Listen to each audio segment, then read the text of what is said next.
Hey, my Legion, I'm back with actually two reviews, movie reviews. Robocop, the remake of Robocop 2000 last year, 2014, and a movie I've been wanting to see on Turner Classic Movies for a long time.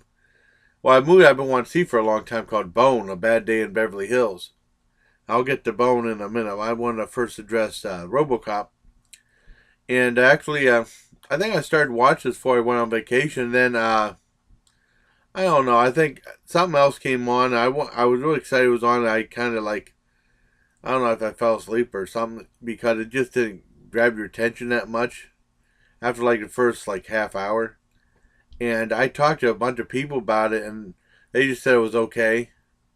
And I pretty much feel the same way. I mean, the first 10 minutes or so is really good. With the Samuel L. Jackson, they do stuff with the Middle East. That was really good and very engaging. And then I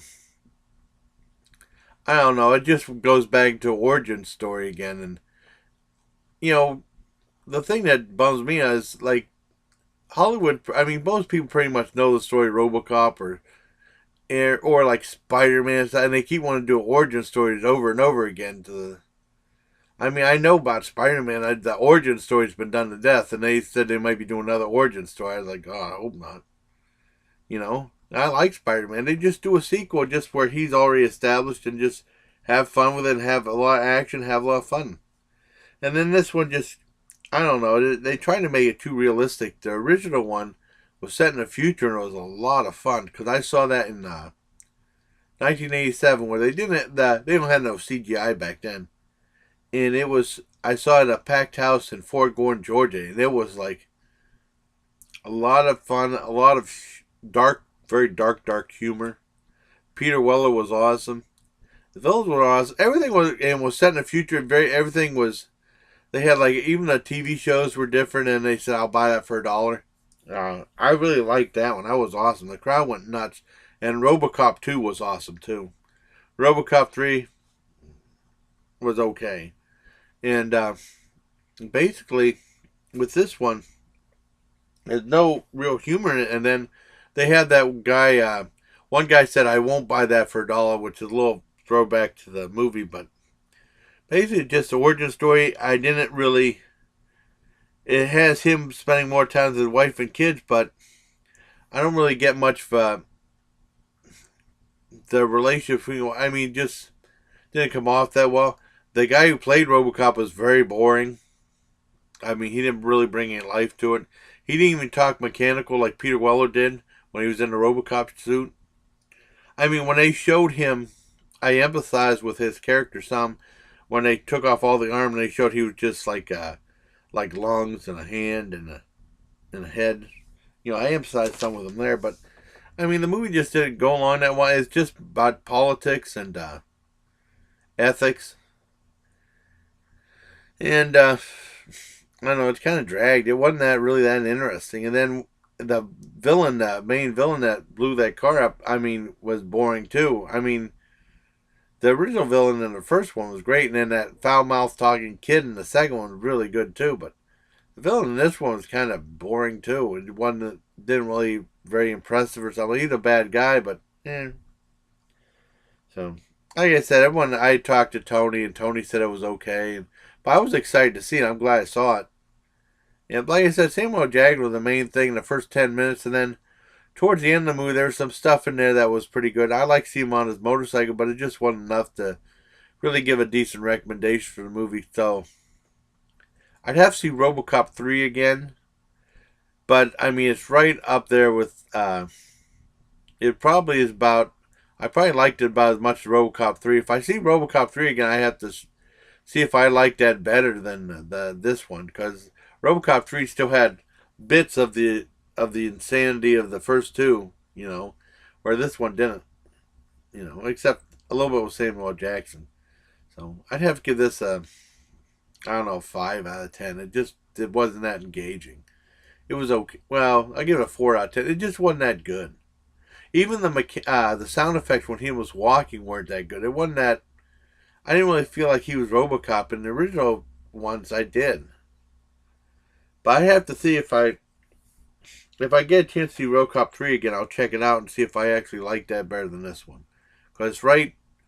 neck and neck between those two, because the first and the second one were awesome. They were equally on top. But I don't know.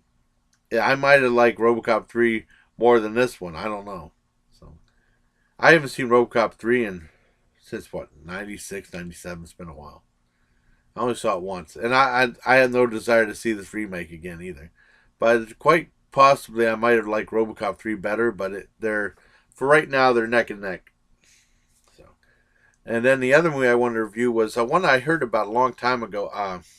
I'm a big fan of Larry Cohen, his movies, and then he was famous for doing like the crazy monster movies, like It's Alive, about the mutant baby from pollution.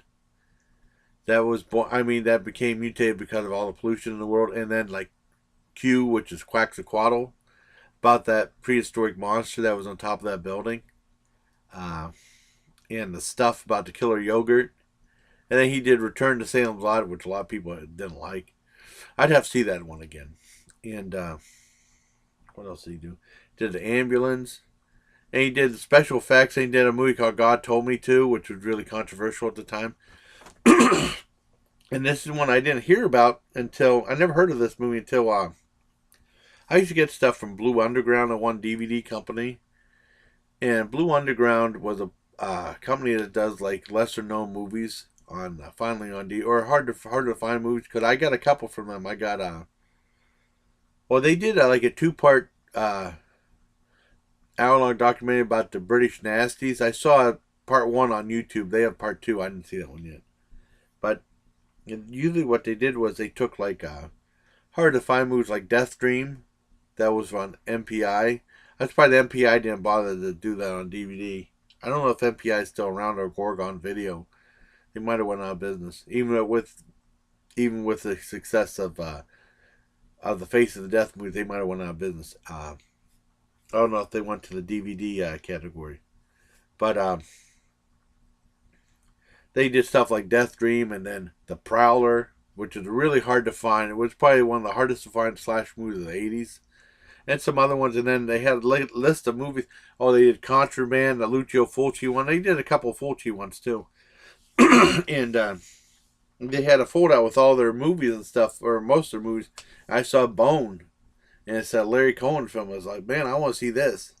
And basically, I had 2 times this. This is like I think the 3rd time they showed it on the Underground with over the last year or so. The first time, something happened, and I think it was on. I think I fell asleep, or I didn't know it was on until halfway through. And the second, I was really bummed out because I wanted to see it. And the second time was during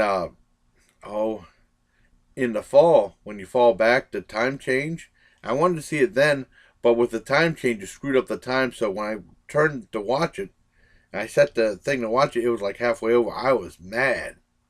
I was really mad, but I was glad to see it.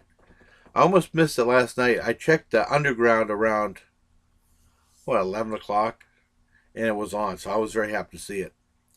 And I saw it with my dad at 2 o'clock, and it's really, really good and completely different.